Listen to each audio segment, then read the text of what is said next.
بسم اللہ الرحمن الرحیم۔ کیسے ہیں آپ سب؟ امید کرتی ہوں آپ سب خیریت سے ہوں گے۔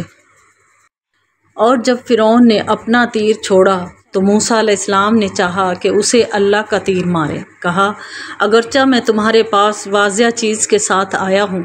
اس نے کہا اسے لاؤ اگر سچے ہو۔ موسیٰ علیہ السلام نے اپنا عصا پھینکا، بس کیا دیکھتے ہیں کہ وہ صاف اژدہا ہے، اور نکالا اپنا ہاتھ تو کیا دیکھتے ہیں کہ وہ چمکتا ہے دیکھنے والوں کے لیے۔ فرعون کو اپنے ساتھیوں سے کہنے کی بات مل گئی۔ اس نے آس پاس کے سرداروں سے کہا یہ بڑا جاننے والا جادوگر ہے۔ اہل مجلس نے انہوں نے کہا کہ یقیناً یہ صاف جادو ہے۔ موسیٰ علیہ السلام نے کہا کیا تم حق کو جادو کہتے ہو جو تمہارے پاس آیا، اور کیا یہ جادو ہے؟ اور جادوگر کبھی کامیاب نہیں ہوتے۔ فرعون نے موسیٰ علیہ السلام پر ایک دوسرا تیر پھینکا اور انہوں نے کہا کیا تو ہمارے پاس اس لیے آیا ہے کہ ہمیں موڑ دے اس راستہ سے جس پر ہم نے پایا اپنے باپ داداؤں کو، اور ہو بڑائی تمہارے لیے زمین میں، اور ہم تم پر ایمان لانے والے نہیں۔ فرعون نے بادشاہوں کی طرح اپنے سرداروں کو موسیٰ علیہ السلام سے ڈرانا چاہا۔ اس نے کہا وہ تمہیں تمہاری زمین سے اپنے جادو سے نکالنا چاہتا ہے، تمہاری کیا رائے ہے؟ سرداروں نے بادشاہ کو اشارہ کیا کہ مملکت سے جادوگر جمع کر لیے جائیں اور وہ موسیٰ علیہ السلام کی طرف پھینکیں۔ اور ہوا بھی یہی۔ مصر کی حکومت میں اعلان کر دیا گیا یاد رکھو جو کوئی جادو جانتا ہو وہ بادشاہ کے پاس حاضر ہو جائے۔ ملک کے تمام کونوں سے جادوگر جمع ہوئے اور زینت کا دن مقرر ہوا، اور کہا گیا لوگوں سے کیا تم جمع ہونے والے ہو؟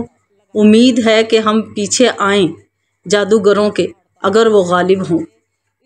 تو لوگ اپنے گھروں سے چاشت کے وقت نکلتے ہیں، اور فوج در فوج میدان کو جاتا ہوا میدان کو بچے چلے جا رہے تھے، اور جوان اور بوڑھے، مرد اور عورتیں جا رہے تھے۔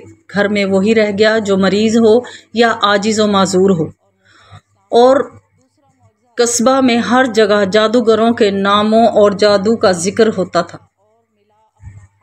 جادوگر بڑی متکبرانہ چال اور فخر و غرور سے آئے اور رنگ دار کپڑوں میں ملبوس تھے۔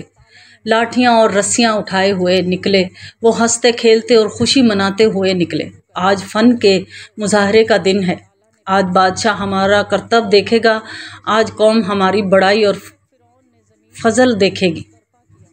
جب جادوگر آئے تو انہوں نے فرعون سے کہا کیا ہمارے لیے اجر ہوگا اگر ہم غالب آ جائیں؟ اس نے کہا ہاں، اس وقت تم میرے مقربین میں سے ہوگے۔ بادشاہوں کا یہی انعام ہوتا ہے، اور یہی بادشاہوں کی عطا ہے، اور یہی ہے جس سے مردوں کو دھوکہ دیا جاتا ہے، اور اسی سے بڑے بڑے بہادروں کو شکار کیا جاتا ہے۔ جادوگر فرعون کے وعدوں پر خوش ہوئے۔ موسیٰ علیہ السلام نے ان سے کہا پھینکو جو تم پھینکنے والے ہو۔ پس انہوں نے اپنی رسیاں اور لاٹھیاں پھینکیں، اور انہوں نے کہا فرعون کی عزت کی قسم یقیناً ہم ہی غالب ہوں گے۔ لوگوں نے عجیب مظاہرہ دیکھا، میدان میں سانپ دوڑتے ہیں، لوگ ڈر کر پیچھے کی طرف بھاگے اور پکار اٹھے سانپ سانپ۔ عورتیں چلا اٹھی اور بچے رونے لگے، اور پورے میدان میں شور برپا ہو گیا۔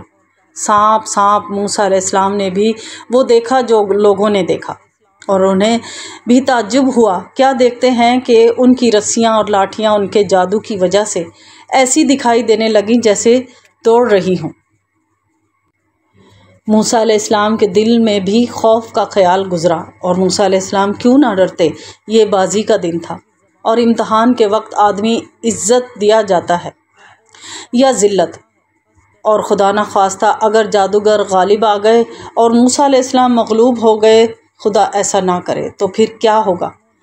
پناہ بخدا، موسیٰ علیہ السلام کا غالب ہونا ایک آدمی کا غالب ہونا نہیں، بلکہ بادشاہ کے سامنے حق کا غالب ہونا ہے، اور باطل کے سامنے حق کا غالب ہونا ہے۔ اللہ نہ کرے کہ جادوگر غالب آئیں، لیکن اللہ نے ان کا دل بڑھایا اور کہا ڈرو نہیں، یقیناً تم ہی غالب ہوگے۔ اور پھینک جو تیرے داہنے ہاتھ میں ہے، وہ ہڑپ کر جائے گا جو انہوں نے بنایا ہے۔ انہوں نے تو جادو کے مکر سے بنایا ہے، اور جادوگر کامیاب نہ ہوگا جہاں سے آیا ہے۔ موسیٰ علیہ السلام نے کہا جو تم لائے ہو وہ جادو ہے، اسے اللہ باطل کر دے گا۔ بے شک اللہ فساد کرنے والوں کے عمل کو نہیں سنوارتا، اور اللہ اپنے حکموں سے حق کو ثابت کرے گا اگرچہ ناپسند کریں مجرم۔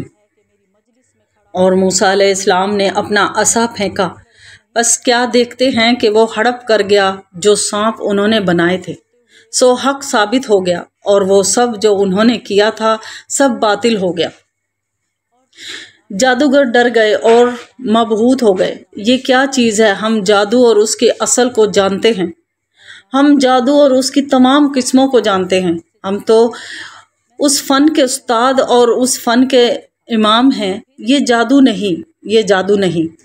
اگر یہ جادو ہوتا تو ہم جادو سے جادو کو مارتے اور فن سے فن کو ٹکراتے، لیکن ہمارا فن اس کے سامنے عاجز آ گیا، اور وہ اسی طرح پگھل گیا جس طرح شبنم سورج سے پگھل جاتی ہے۔ یہ کہاں سے ہے؟ یہ اللہ کی طرف سے ہے۔ جادوگر اس نتیجہ پر پہنچے کہ موسیٰ علیہ السلام نبی ہیں اور اللہ تعالیٰ نے انہیں معجزہ عطا کیا ہے۔ وہ چلا کر کہنے لگے ہم موسیٰ علیہ السلام اور ہارون علیہ السلام کے رب پر ایمان لائے، اور جادوگر سجدہ میں گر گئے۔ انہوں نے کہا ہم رب العالمین پر ایمان لائے، یعنی موسیٰ علیہ السلام اور ہارون علیہ السلام کے رب پر ایمان لے آئے۔ فرعون غصے سے پاگل ہو گیا، وہ اٹھا بیٹھا چمکا اور گرجا۔ فرعون کتنا بے چارہ تھا، وہ ہوا جس کی اسے امید نہ تھی۔ اس نے جادوگروں کے ساتھ موسیٰ علیہ السلام کو ہرانے کا ارادہ کر رکھا تھا، اور جادوگر موسیٰ علیہ السلام کا لشکر بن گئے۔ اس نے لوگوں کو موسیٰ علیہ السلام سے روکنا چاہا تھا اور جادوگر لایا تھا، بس کیا دیکھتا ہے کہ وہی اس پر سب سے پہلے ایمان لے آئے۔ بے شک اس کا تیر اسی پر لوٹ آیا۔ فرعون سمجھتا تھا کہ وہ جس طرح جسموں کا بادشاہ ہے اسی طرح عقلوں کا بادشاہ بھی ہے، اور جس طرح اس کا زبانوں پر ہولڈ ہے اسی طرح دلوں پر ہے۔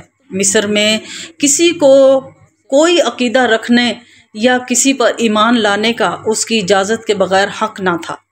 اس نے غرور اور دبدبے سے کہا تم اس پر ایمان لے آئے قبل اس کے کہ میں تمہاری اجازت دوں۔ اور فرعون نے بادشاہوں کے تیروں میں سے ایک تیر ان پر پھینکا اور کہا بات یہ ہے کہ یہ تمہارا بڑا ہے جس نے تمہیں جادو سکھایا ہے، اور ان پر دوسرا تیر چلایا اور کہا یہ ایک مکر اور سازش تھی جو تم نے شہر میں کی تاکہ تم اس کے رہنے والوں کو اس سے نکال دو، تمہیں جلد ہی معلوم ہو جائے گا۔ اور ان پر تیسرا زہر آلود تیر چلایا، اور بادشاہوں کی کمان میں وہ آخری تیر ہوتا ہے، میں ضرور تمہارے ہاتھ اور پاؤں مخالف سمت سے کاٹ دوں گا اور تم سب کو پھانسی دوں گا۔ اور مومنوں نے ان تمام تیروں کا مقابلہ ایمان اور صبر کی ڈھال سے کیا اور کہا کوئی بات نہیں، ہم اپنے رب کی طرف جانے والے ہیں، ہم امید کرتے ہیں کہ ہمارا رب ہماری خطائیں معاف کر دے گا، اس لیے کہ ہم پہلے مومن نہ تھے۔ اور انہوں نے ایمان اور جرت سے جواب دیا بے شک ہم اپنے رب پر ایمان لے آئے تاکہ وہ ہماری خطائیں معاف کر دے، اور جو جادو تو نے زبردستی کرایا ہم سے اسے بھی معاف کر دے، اور اللہ بہتر ہے اور سدا باقی رہنے والا ہے۔ جو شخص مجرم ہو کر اپنے رب کے پاس حاضر ہوگا سو اس کے لیے دوزخ مقرر ہے، اس میں نہ مرے گا اور نہ جیے گا۔ اور جو اپنے رب کے پاس مومن ہو کر حاضر ہوگا اس نے نیک اعمال بھی کیے ہوں سو ایسوں کے لیے بڑے اونچے درجے ہیں، یعنی ہمیشہ رہنے کے باغات جن کے نیچے نہریں جاتی ہوں گی، وہ ہمیشہ ان میں رہیں گے۔ جو شخص پاک ہو اس کا یہی انعام اور بدلہ ہے۔